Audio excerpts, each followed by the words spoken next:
Question किस तरह से है, ए और बी दो मैट्रिक्स हैं, स्क्वायर मैट्रिक्स हैं 2x2 की, है ना, और सी इक्वल टू दिया है A into B into A transpose and X equal to दिया है A transpose C square into A, then determinant X निकालना है ना। तो ये क्वेश्चन है दिए, तो देखो आपको क्या क्या दिया हुआ है ये देख लेते हैं। पहले एक्स दिया है आपको ए ट्रांसपोज सी स्क्वायर ए, ठीक है। अब इसी का डेटर्मिनेंट निकालना है हमने। अब जब डेटर्मिनेंट निकालेंगे तो देखो हम इसको कैसे लें, डेटर्मिनेंट एक्स। अब एक चीज़ याद रखो, देखो डेटर्मिनेंट अगर आपके पास ए बी है सपोज, है ना, ए और बी का डेटर्मिनेंट करना है तो इसके लिए हो जाएगा determinant A into determinant B, होता है ना, होता है, यानी ए बी अगर है तो ये इक्वल टू हो जाता है ऐसा, ए और बी ऐसे अलग अलग लिख सकते हैं हम इसको, ठीक है। तो ठीक इसी को यहाँ पर यूज़ करेंगे। तो डेटर्मिनेंट ए ट्रांसपोज, है ना, इनटू डेटर्मिनेंट सी स्क्वायर इंटू डेटर्मिनेंट ए। अब एक चीज़ याद रखो, अब डेटर्मिनेंट ऑफ ए ट्रांसपोज जो होता है वो हमेशा डेटर्मिनेंट ए के ही बराबर होता है ना।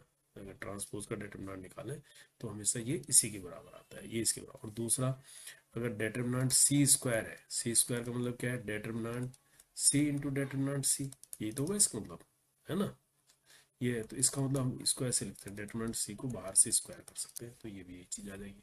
तो अब यहाँ पर इसको अप्लाई करेंगे तो ये दोनों मिलके क्या बन जाएगा, डेटर्मिनेंट ए का स्क्वायर हो गया बाहर से, है ना, और इसको हम ऐसे लिखते हैं डेटर्मिनेंट सी का होल स्क्वायर, ऐसे लिख सकते हैं इसको।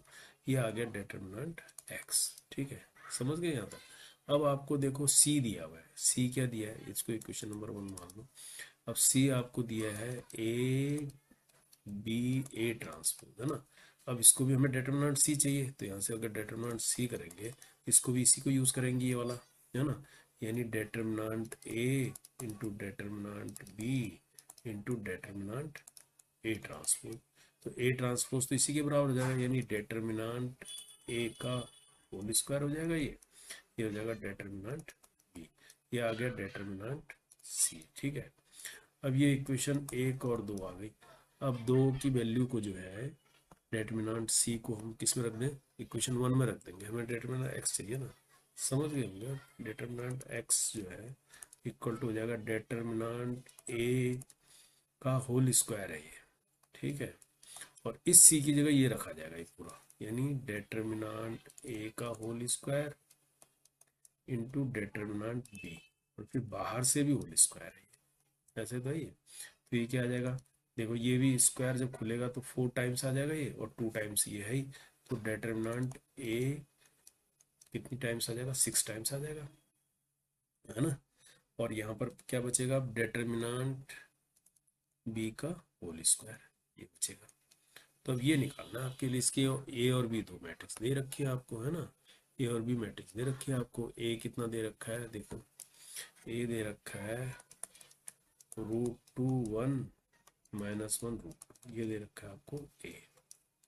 तो यहाँ से डेटर्मिनेंट ए कितना हो जाएगा, डेटर्मिनेंट ए निकालेंगे तो कितना निकलेगा, √2 √2 1, सॉरी √2 की मल्टीप्लाई करेंगे 2 -1 और 1 -1, यानी ये हो जाएगा 3, है ना। और बी कितना दिया है, देखो आपको बी क्या मैट्रिक्स दी है, 1 0 1 1, है ना, बी दिया है 1 0 1 1, ऐसी मैट्रिक्स दी है बी। तो यहाँ से अब डेटर्मिनेंट बी निकालेंगे तो क्या आ जाएगा, 1 1 जब 1 -0, यानी 1 ही आ जाएगा, 1 -0 यानी 1 आ जाएगा, है ना। अब इसकी वैल्यू यहाँ पर रख देंगे डेटर्मिनेंट एक्स में, देखो ये क्या आता है, डेटर्मिनेंट एक्स आ जाएगा, अब डेटर्मिनेंट एक्स क्या आ जाएगा, ये डेटर्मिनेंट ए की पावर 6 है, ए कितना 3 है ना, 3 की पावर 6 हो गया, और ये तो 1 की पावर 2 आ गया, यानी 3 की पावर 6 निकालना है हमने। 3 की पावर 6 का मतलब कितना हो गया, 3 इंटू पावर 4 इंटू 3 स्क्वायर, ऐसे लिख सकते हैं। ये कितना हो जाएगा, है ना, 3 3 जा 9, 3 जा 27, 81 हो गया ये, 81 इंटू 9 हो गया ये, है ना, 3 3 जा 9, आसान करने के लिए 9 1 जा 9, 9 8 जा 72, तो 729 आंसर आ गया इसका, है ना। तो सिंपल कैलकुलेशन है, बस ये रूल पता होना चाहिए कि डेटर्मिनेंट में क्या होता है, ए ट्रांसपोज जो है डिटरमिनेंट ए के ही बराबर होता है और हम इसको ब्रेक कर सकते हैं। तो 2 इसका राइट आंसर है। Okay, thank you.